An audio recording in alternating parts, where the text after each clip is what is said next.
Hello.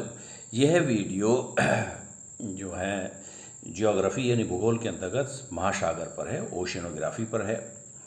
इस video में हमने जो प्रमुख महासागर हैं विश्व में उनका एरिया कितना है, कितने भाग पर, इस पृथ्वी के कितने भाग पर वो विस्तृत हैं, महासागरों का क्षेत्रफल। ओशियन जो पैसिफिक ओशियन है यानी कि प्रशांत महासागर, वो सबसे ज़्यादा उसका क्षेत्र में विस्तृत है। 46.6% यानी कि 46.6% भूभाग पर वो फैला हुआ है। उसके बाद दूसरा स्थान अटलांटिक महासागर का आता है 23.5% यानी कि 23.5% पर है। थर्ड पोजीशन है इंडियन ओशियन की, हिंद महासागर की 19.5% 19.5%। और चौथा स्थान अंटार्कटिक ओशियन, जिसको सदर्न ओशियन भी, दक्षिणी महासागर भी कहते हैं, 6.1% पर भूभाग पर विस्तृत है। और सबसे कम भाग जो है, जो कवर किए हुए, आच्छादित किए हुए, वो आर्कटिक महासागर है, आर्कटिक ओशियन। वो 3.91% या 4.3% है।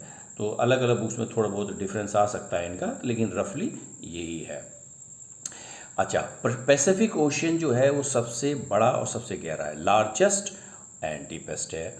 और आर्कटिक ओशियन सबसे छोटा और सबसे छिछला है, यानी कि सबसे कम गहरा है।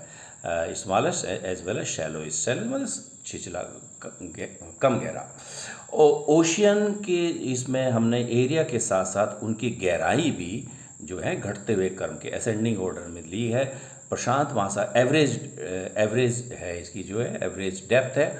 प्रशांत महासागर 3970 मीटर के साथ सबसे गहरा है। उसके बाद गहराई में दूसरा स्थान भारतीय जो महासागर है, इंडियन ओशियन है, उसका है 3741 मीटर। देखिए, गहराई में दूसरा स्थान है, लेकिन क्षेत्रफल में तीसरा स्थान है।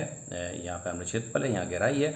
अटलांटिक जो है क्षेत्रफल में दूसरा है, लेकिन गहराई में तीसरा स्थान घेरे हुए 3646 यानी 3640 मीटर है। और अंटार्कटिक जो ओशियन है वो 3270 यानी कि 3270 मीटर है। और आर्कटिक, जैसे हमने कहा, सबसे कम गहरा है, एवरेज है ये सबकी 1205 मीटर है, 1205 मीटर जो है।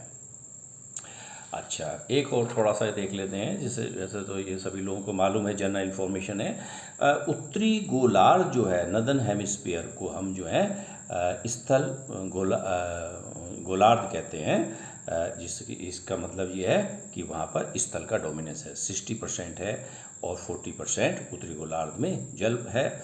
और जबकि दक्षिणी गोलार्ध में जल का प्रीडोमिनेंस है यानी कि उसकी अधिकता है। और 80 या 81% के करीब जो है दक्षिणी गोलार्ध में जल है। और भूभाग केवल 19% या 20% के आसपास है। अलग अलग बुक्स में थोड़ा सा वेरिएशन आ गया है, इसलिए दक्षिण गोलार्ध को जल जो है हेमिस्फीयर का, यानी कि जल गोलार्ध या जल मंडल कह सकते हैं आप, जल गोलार्ध कह सकते हैं। क्यों? क्योंकि जल की अधिकता है 80 या 81% है, जबकि उत्तरी गोलार्ध में करीब जो है जल 40 है, जस्ट हाफ है। ओके।